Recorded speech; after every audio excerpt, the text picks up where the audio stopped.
تب زلیخا نے کہا یہ وہی ہے جس کے بارے میں تم مجھے طعنے دیتی تھیں، اور بے شک میں نے اس کو اپنی طرف مائل کرنا چاہا مگر یہ بچا رہا، اور اگر یہ وہ کام نہ کرے گا جو میں اسے کہتی ہوں تو قید کر دیا جائے گا اور ذلیل ہوگا۔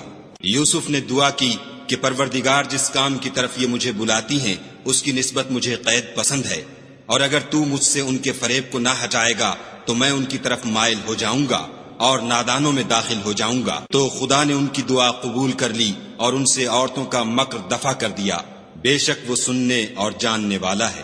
پھر باوجود اس کے کہ وہ لوگ نشان دیکھ چکے تھے، ان کی رائے یہی ٹھہری کہ کچھ عرصے کے لیے ان کو قید ہی کر دیں، اور ان کے ساتھ 2 اور جوان بھی داخل زندہ ہوئے۔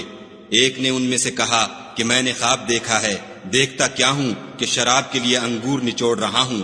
دوسرے نے کہا کہ میں نے بھی خواب دیکھا ہے، میں یہ دیکھتا ہوں کہ اپنے سر پر روٹیاں اٹھائے ہوئے ہوں اور جانور ان میں سے کھا رہے ہیں، تو ہمیں ان کی تعبیر بتا دیجئے کہ ہم تمہیں نیکوکار دیکھتے ہیں۔ یوسف نے کہا کہ جو کھانا تم کو ملنے والا ہے وہ آنے نہیں پائے گا کہ میں اس سے پہلے تم کو اس کی تعبیر بتا دوں گا۔